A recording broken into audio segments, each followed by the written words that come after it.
You are now watching The Lone Blown. Blown! Yo, what's poppin' YouTube? Welcome back to The Lone Blown. I'm The Lone Blown, aka Zach Lesage, and today we're going to be going over my losers round 4 of the Players' Cup 2 Global Finals. So here I'm playing against Francesco P, who's playing a PikaRom deck, and this is really the game that decides between making top 4 of the Players' Cup, which gets you a approximate value of a $5,000 travel stipend, or do you walk away as a 5th or 6th place finisher in the Players' Cup? So, I mean, it's a really high risk, high reward kind of game. I mean, obviously we're both put in that position because we both lost a game and we both want to advance on in the tournament. PikaRom mirror is often interesting, and actually after reviewing these games, I think it's actually some really interesting gameplay. So totally check it out. If you haven't already, consider giving this channel a subscribe, and if you're looking for any of the cards for the decks in this video or any cards in your collection, head to ptcgostore.com, plug in code ZLesage5 to save on your next order of codes. Alright, let's check out this video. I'm super excited to show it to you. So here I'm playing against Francesco, and this match is pretty crazy because this is the match that decides which one of us is going to be making top 4, and making top 4 is going to get that spicy travel award to a future international championships of our choice. So here I'm okay with a mulligan. I'm going first, but I do have a Bolton. I mean, it's not entirely the worst thing that could ever happen to me at all. Bolton's going to be one of the best starts possible, especially in a mirror match. Now, it is better to go first, but I mean, there's nothing I can do to control that. I would have went first had I been able to control the flips. And in here, I'm struggling like, do I want to discard my hand? I need an energy basically turn 1. How do I make this happen? So that, for me, that's really the biggest thing that I'm looking at is how do I make it happen for me to get an energy? Because a turn without an energy means that I can't get as many energies in play as my opponent here. So PikaRom mirror, TLDR, too long didn't read, get energy in play more so than your opponent. So I'm like, okay, cool. I got an energy. I'm attached to PikaRom. The reason why you go for PikaRom first in this matchup is because PikaRom's full blitz can actually just get more energy in play. And I'm like, please get tails, please get tails. Whenever you see a crushing hammer, I mean, I don't think there's too many opponents that are ever like, or you're ever in a situation where you're like, please get heads, please get heads. So you want to be like, yeah, I hope my opponent gets tails here. I mean, I'm hoping that my opponent, like, you gotta have a lot of hopes on what your opponent can do. I've identified, so what I'm properly doing is identifying that I don't want my opponent to get energy because energy means that he can get ahead of me. I don't want my opponent to get off a turn 1 Boltons. But they are getting off a turn 1 Bolton and a Marnie. And I'm like, okay, you wanna know what? My hand's not bad, but my energy is gone now. So that means I'm pretty much stuck into going after the Bolton with the energy. You can see I'm just like, hovering over it. Do I go for it? Do I go for it? Is there a way for me to just get extra energy in play? Anything else like that? And here I'm like, I don't really need much else. I have energies. I don't want to draw into energies. I have a draw supporter. Maybe my opponent will not play a draw supporter back. Maybe they don't. Maybe they won't have a boss. Maybe they won't have a lot of things, right? So sometimes it's best to hold on to your hands. It's almost like a psychological element. And I mean, it's not to mislead your opponent, but sometimes by not playing cards, your opponent won't play reactive cards like Reset Stamp or Marnie. So for me, I'm fine with my hand. I'm going to hold on to it. Maybe my opponent won't play those cards because I did that. It allows me to kind of hold on to my board state. But here, they're getting a really great start, hitting into my PikaRom, not necessarily getting the extra energies in play. But for me, I'm like, yeah, it's pretty rough. How do I make this happen? I'm like, okay, well, I can go the energy to the PikaRom so I at least can get an attack off. How else do I really want to make this happen? My opponent has 4 cards in their hands. I'm not really getting the attach for my turn. Yeah, so I gotta find some way to make this happen. And Mewtwo might be my best ticket out of here. Again, it's one of those things where I don't know if there's the published Players' Cup lists for top 16. I think they only did it for top 4. I could be completely wrong here. So I'm not entirely sure if my opponent's playing Mewtwo. We'll have to see throughout the series. I mean, it has been well over a month now at this point. And for me, I think that was a crushing hammer. I mean, you want to always try to get a crushing hammer's heads whenever possible. So here we are. I got some crushing hammers. My hand's not particularly great. You can see getting heads are just not my forte this game. But I am able to get some more energies in play. I'm like, yeah, I want to make sure my opponent's all good with that. It's one of those things where crushing hammers, it's kind of like a joke.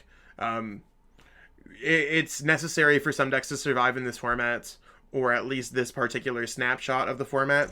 So for me, I think it's one of those things where, like, you either got a lot of heads or you got a lot of tails. Sometimes you got to laugh at it. It sucks, especially when you're playing such a large, like, money match here. Like, the loser of this matchup goes on and says, hey, I came 5th or 6th at the Players' Cup, which is an amazing accomplishment. No one would ever be like, that's a terrible accomplishment. It's one of the most prestigious accomplishments in the game. Anyone who makes top 4 or higher is like, hey, I made top 4 or higher. I won one more game than you, and I was able to walk away with over $5,000 approximate of travel award vouchers. So I wish the prize pool for future Players' Cup, I don't know if there's anyone who ever watches my channel here who works for the Pokemon Company or TPCI. I think it'd be really cool if some of the love could get spread out. Maybe some stipends, especially after the pandemic. I'm sure some people might need some help to travel. And here I'm like, I'm just going to grab out some stuff. Maybe I can... Maybe I could just, like, paralyze the Raichu. I don't want it to swing in and do 250. It's a really awkward spot for me to be in because my opponent has 5, 6, 7, 8, 9 energies in play. I have 4. I'm immediately at a disadvantage. And you can see I'm just struggling to make my play because I'm kind of... My opponent has closed most of my options out. Especially with the crushing hammers really not working in my favor this game. A lot of it just is not working out. So... I'm just going to go for the Marnie, see how he goes. That does allow me to get an extra energy into play. For me, I think it might be even better to try to go for a Tag Bolt GX or maybe attack with Boltund. Boltund's a 2 prize card attacker, so I either try to go for the big play or not. I'm just going to try to thin cards out of my deck in case my opponent Marnies me, reset stamps me, and then just going to go for the Tandem Shock here to try and stop my opponent for another turn. I'm just trying to hold things off whenever possible. So there's the speed lightning energy, there's the switch, and my opponent has enough energy to knock at the Mewtwo Mew. So jumping into game 2, of course, I'm a little bit discouraged, but I'm going to be going second here, and I just need to get a good start. Now this is not particularly a start that I want to see, because Crushing Hammer, it makes it incredibly awkward. But there's my opponent's energy. There's my Crushing Hammer. I don't even know if it's worthwhile to do that play, but I mean, there's not too much else great that's going on in his hands. No switch, no nothing. I'm like, cool, my hand is practically dead. Do I go in for it? Do I go in for... I'm kind of stuck going for the Dedenne here at this point, or I'm stuck grabbing an Eldegoss. I think Dedenne is probably the more correct call here. I really wanted to go search through my prize cards. There's no Crobat, but I'm just going to grab a Dedenne because it's probably more useful here. I'd really only be losing 1 speed lightning energy if you think about it. And the fact that I'm not putting the Mewtwo down makes me think that my opponent's also playing Mewtwo. So me getting off the first Electrify, absolutely massive in the game. So I'm very happy that I made this play, because if I miss the switch in general, it's probably just rough.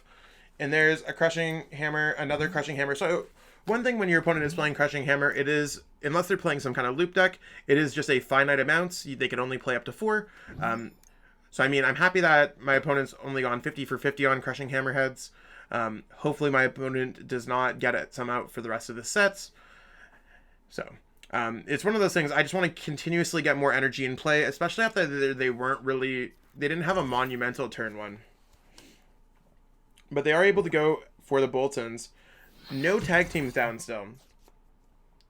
So, just got to see exactly how this turn's going to play out. I don't see any reason for me not to attach to my PikaRom. There's no reason for me not to play a Chaotic Spell. As far as I'm concerned, I'm just probably, like, when I take a pause like this, you always want to analyze your opponent's deck list, especially when it's an open deck list for him. Every single play can matter a lot.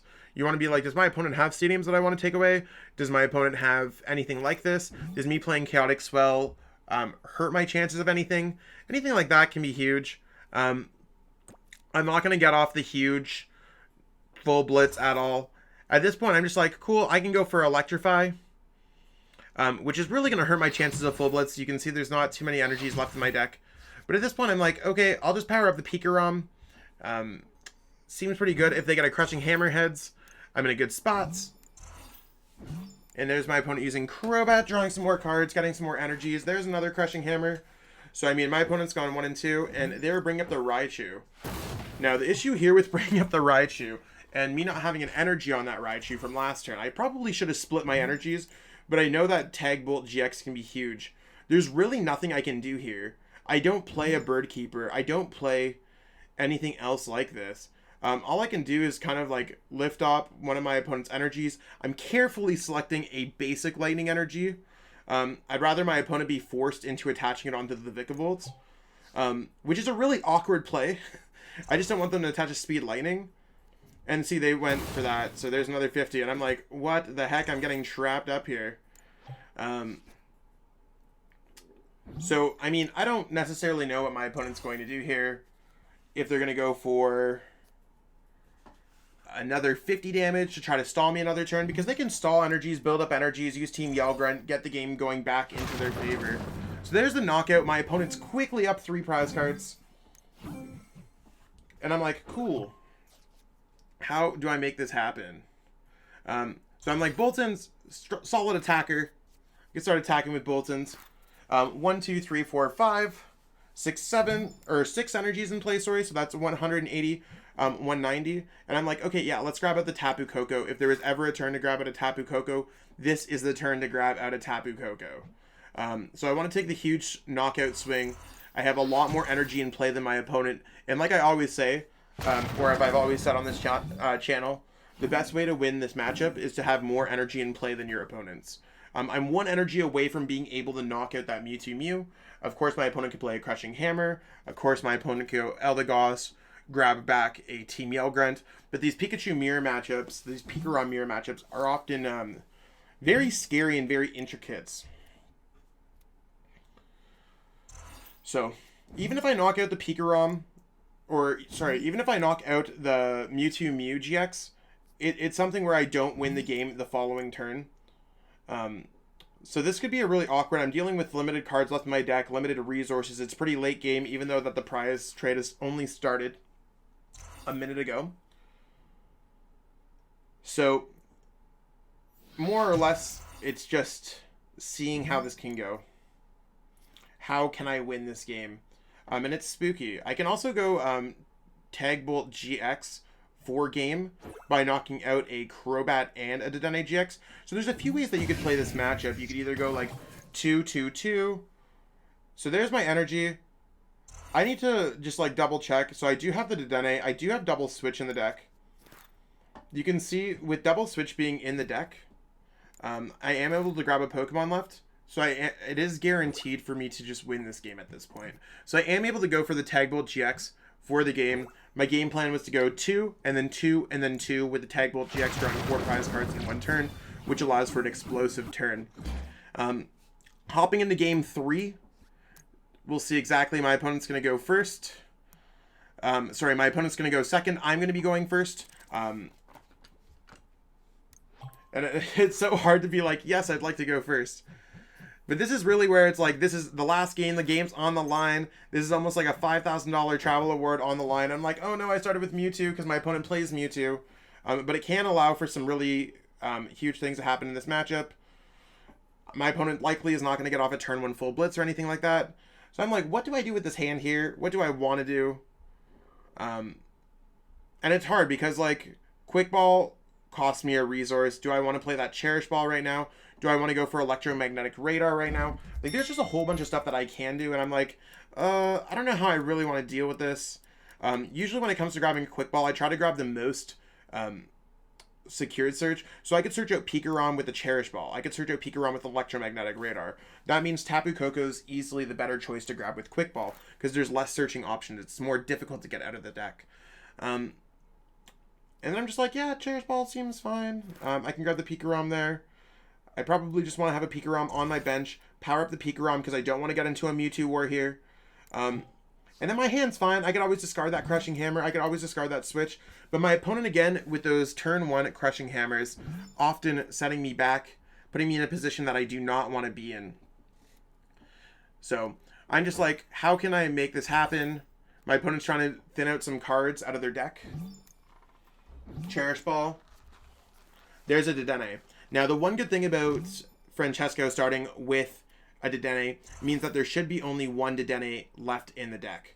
Or there shouldn't be any Dedennes left in the deck. There's only 2 Dedennes in most PikaRom decks. So since there's 2, there's only a Crobat and there should be an Eldegoss. So for me, as the game progresses, Reset Stamp and Marty become stronger and stronger cards. So there's the turn 1 Bolton. That can be huge. And I'm like, cool, how am I going to make this happen? I'm going to go Crushing Hammer because I need to try to get my opponent's heads off. You can see the Quick Ball changed my mentality there. I was planning on grabbing something else, but now I'm just going to go for Crobat because it gives me more options. I could power up the PikaRom. And since I have the 2 lightning energies in there anyways, I'm like, I'm an energy switch away from making it happen. Maybe I'll just put down the Vikavolt because that gives me some options here. Like, for me, I don't see there's any reason for me not to go into a Bolton or into the PikaRom. Just because, like, my opponent's likely not going to attack into it too much, I'm still going to get off a Full Blitz. And I'm like, man, this is really rough for it to be game 3. I'm like, if I got the Full Blitz off here, I'm just winning the game.